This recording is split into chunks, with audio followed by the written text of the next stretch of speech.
Мы находимся в аэропорту Камрань, отправляемся в город Сайгон и Хошимин. На самолете полетим местными авиакомпаниями.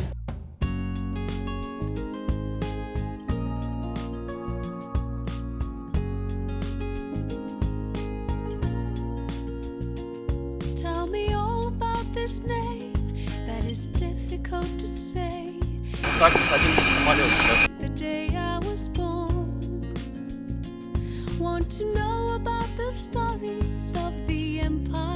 У нас место 34А и 34Б. Сели в самолет, ждем взлета сейчас.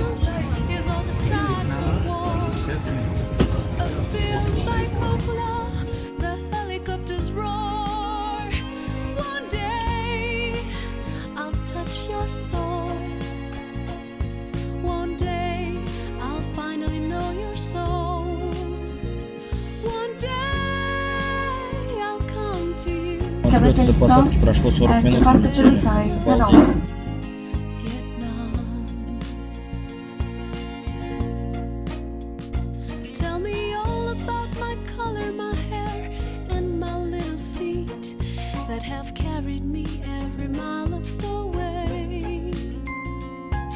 To see your house, your streets, show me all I do not know. Wooden sampans, floating markets, light of gold.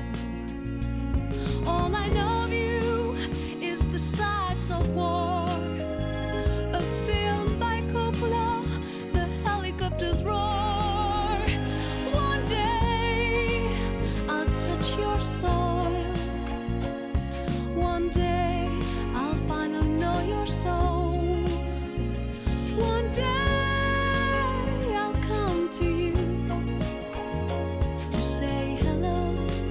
После чего город Сайгон переименовывает в город Хошимин в честь вьетнамского вождя коммунизма. Находимся на почте Сайгона.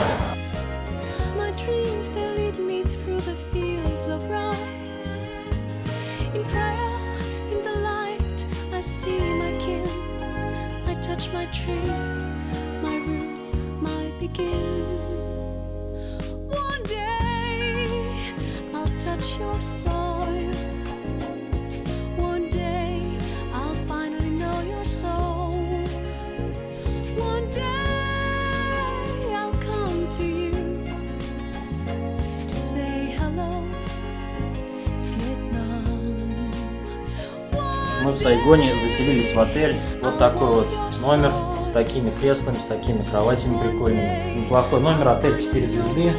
Лампочка подмигивает там.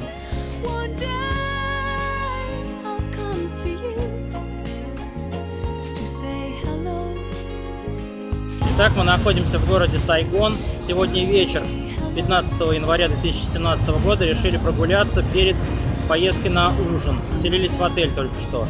Вот такие вот виды ночного Сайгона. Вот такой сайгонский рынок у нас. Вернее, у них. Ночной или вечерний.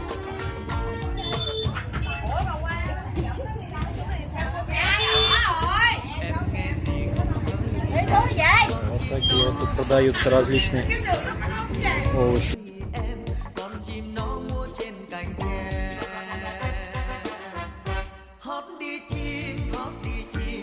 Прогулка на кораблике – мини-приключение, которое всегда может украсить путешествие новыми ракурсами и приятными развлечениями.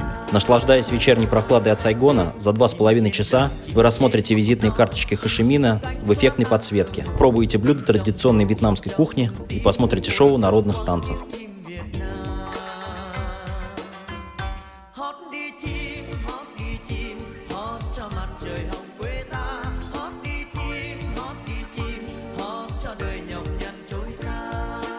Ночной Сайгон.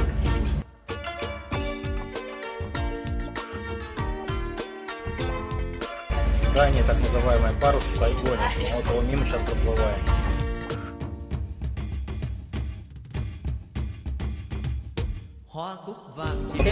В Сайгоне заканчивается наш первый день пребывания. Вот такие красивые небоскребы устроили на берегу реки Сайгон.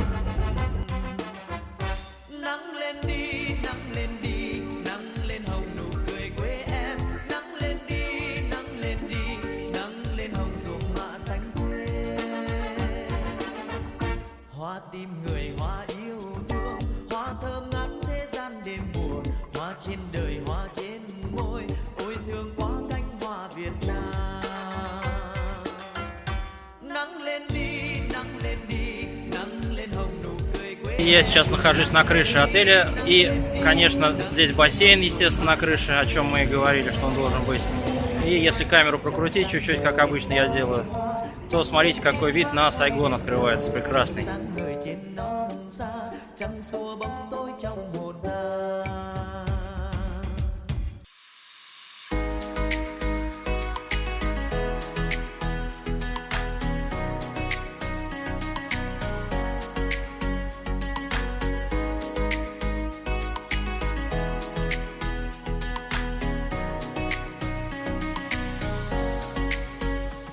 Buồn vui khi ấy em giấu riêng em, chỉ sợ anh thấy trên mắt môi mềm. Em dần là chính em sẽ cất bước ra đi. Bàn tay nhỏ bé em quá cô đơn, chẳng được yêu thương như lúc ban đầu. Và có lẽ em sẽ buồn đau khi mắt anh con tim úa màu. Anh yêu ơi giờ anh nơi đâu, ta quên nhau đã được bao lâu. Em yêu anh đậm sâu, nhưng vì sao anh lại buông mong. Anh yêu ơi giờ anh nơi đâu, em nơi đây còn mãi u sầu. Đôi mắt nào anh giờ lo âu, anh nơi đâu xin hãy quay về. Тоннели Кучи – подземные сооружения времен Вьетнамской войны. Часы работы ежедневно с 7 утра до 17 часов. Современный Вьетнам – это живописная страна с стремительно развивающейся экономикой. Трудно представить, что данные земли были когда-то настоящим театром военных действий, площадкой для борьбы сверхдержав. Города и деревни здесь переплетаются с непроходимыми джунглями и горами. Глубоко под ними находятся подземные военные сооружения времен Вьетнамской войны – туннели, траншеи, пещеры и бункеры. Несмотря на то, что прошло много лет, они по-прежнему сохранились, просто нужно знать, где их искать. Самый удобный способ посетить туннели – соединиться к экскурсионной группе. Вы можете отправиться к месту назначения самостоятельно, но на месте вам все равно понадобится гид. Многие посетители приезжают в Кучи из Хошимина на полчаса или на целый день, иногда в сочетании с круизом по дельте Меконга или реке Сайгон.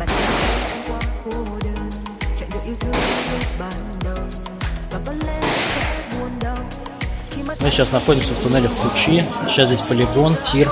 Можно пострелять, а рядом магазин такой вот. Идет сильный ливень, дождь. Все вымокли. Anh yêu ơi giờ anh nơi đâu, em nơi đây còn mãi u sầu. Đôi mắt nào em giờ lo âu, anh nơi đâu xin hãy quay về. На самом деле вьетнамцы, партизаны, которые здесь жили, у них один рацион был очень скудный. У них был маленький клочок, такой комочек даже, комочек риса. И этот рис они кушали целый день. Чтобы позавтракать, они один Đôi mắt nào em giờ lo âu, anh nơi đâu xin hãy quay về.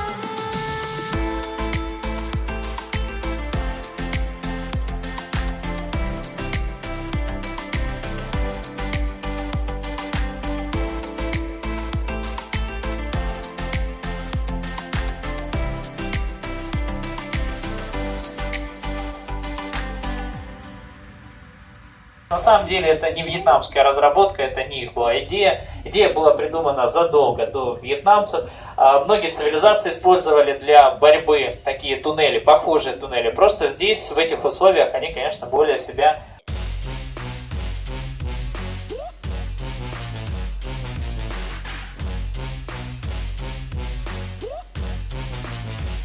Что, будешь полезешь, нет? Да, да.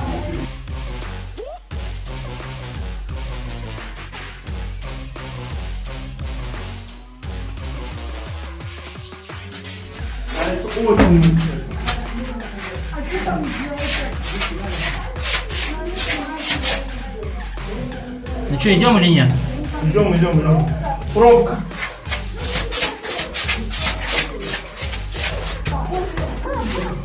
Вот так мы ползаем по тоннелям.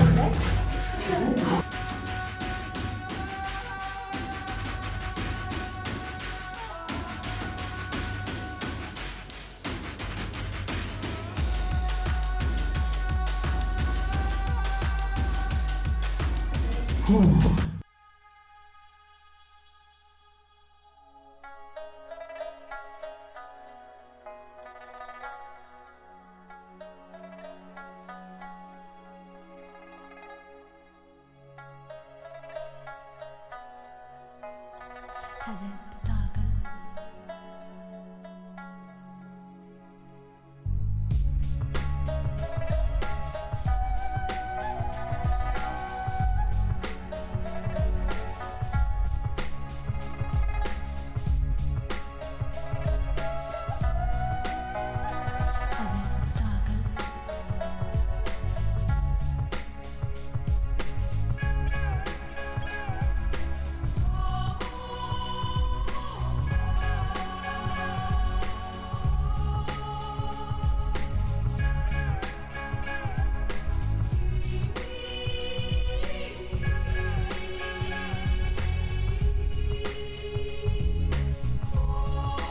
Одним из самых запоминающихся моментов нашего отдыха в Сайгоне был круиз по Меконгу.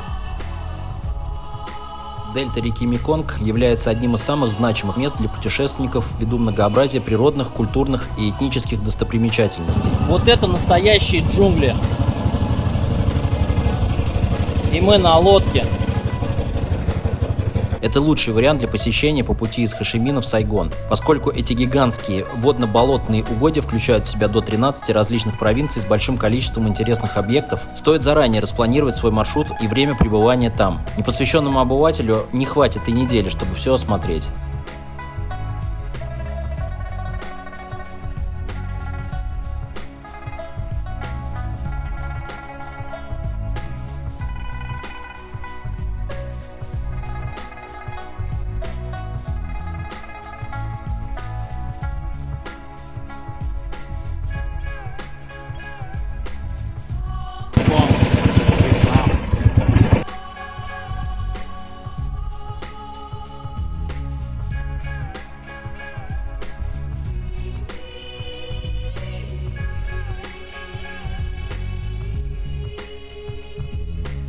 Мы на реке Меконг.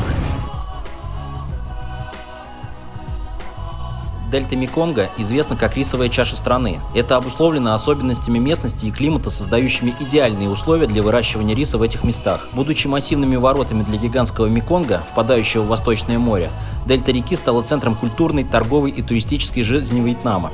О ее красотах много сказано, но понять масштабы этого великолепия можно только увидев его собственными глазами.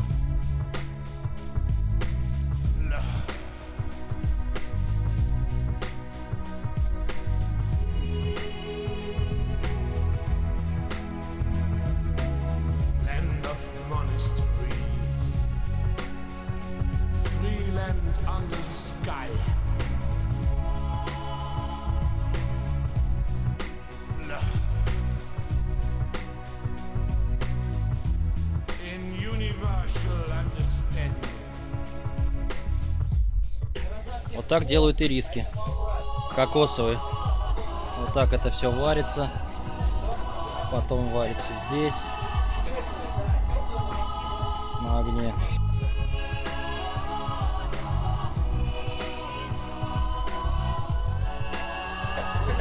Вот, хай, ба, йо. И на йо все вместе кричим. Запомнили? Вот, хай, ба, йо. Так, стоп, это репетиция была. Вот, хай, ба, йо. Видите, потом что? Банановая водка, но непонятно. Пить не будем. Это по второму кругу уже? Ну, давайте. Тут совсем по чуть-чуть, я смотрю, что не так уж и много. На основе змеи.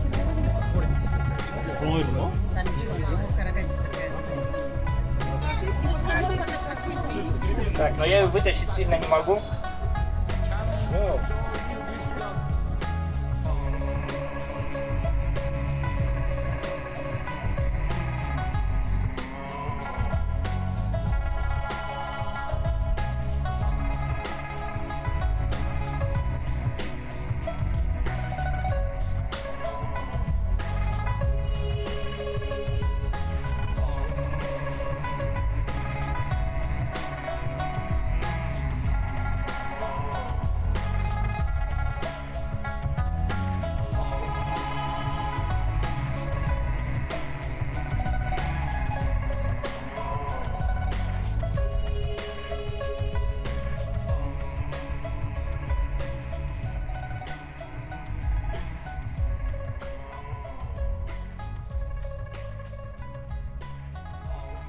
Налили мед нам.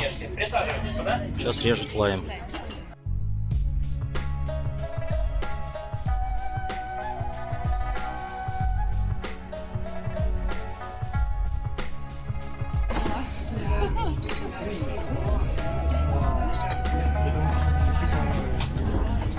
Перка пчелиная. Это пчелиная как.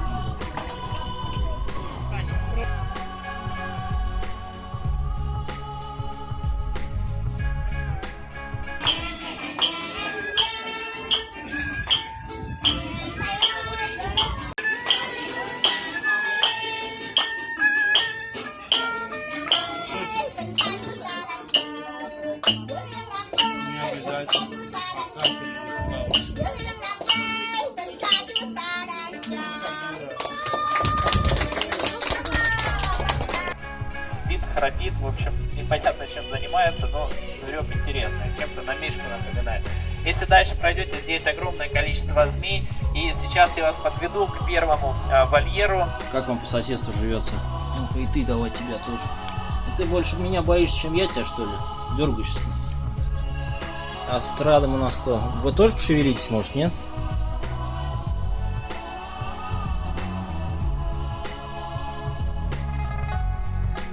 Да. Мы находимся сейчас в питомнике, здесь на реке, перед лодочками. Вот такие вот здесь животные разные. Вот страус подошел, тут здоровается с нами. Здороваешься? Как тебя зовут-то? Здорово. Короче, тут еще козлы подошли.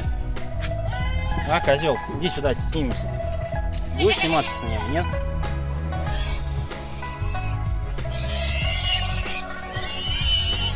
Змеиная ферма создана в годы войны. Ее первоначальное предназначение – это создание антидотов и противоядия от змеиных укусов. В послевоенное время – заповедник по научному исследованию и сохранению ценных видов змей. Кроме змей на территории фермы содержится и ряд других животных. Это крокодилы, козы, страусы, обезьяны, олени и другие. Проще сказать, что это зоопарк с преобладанием змей. Змеиных очень много, большинство смертельно ядовитые. В общем, интересный и своеобразный зоопарк. Есть много экзотических животных, включая ленивца и сервала. Для любителей фото возможно сфотографироваться с неядовитыми змеями. На территории есть музей. Это действительно интересная экскурсия, и я ее вам настоятельно рекомендую. Змеиный питомник находится недалеко от Хошимина, и ехать неутомительно. Неплохое развлечение для тех, кто любит различных зверушек при соблюдении правил безопасности.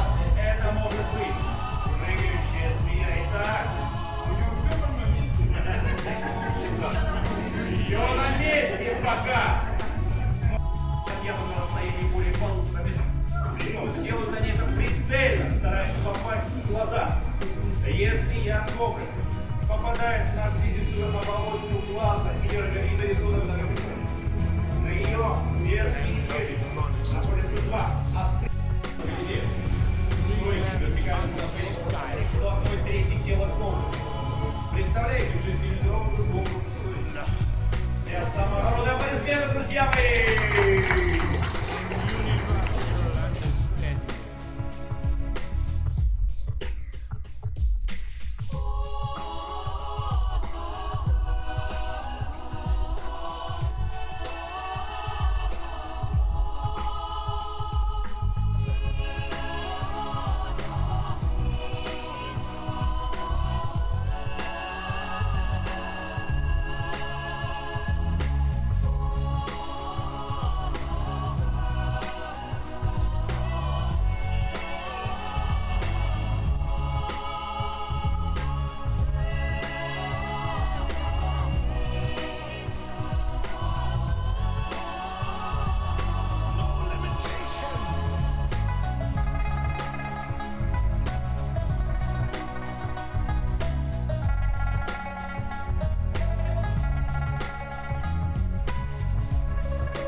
Такие вот внутренние авиалинии Вьетнама.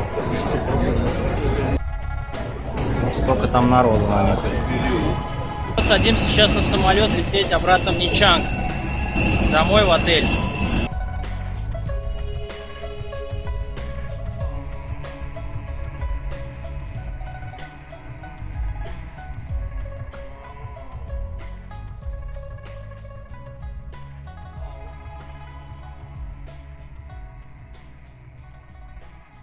Мы приземлились. Добро пожаловать в международный аэропорт Камрани.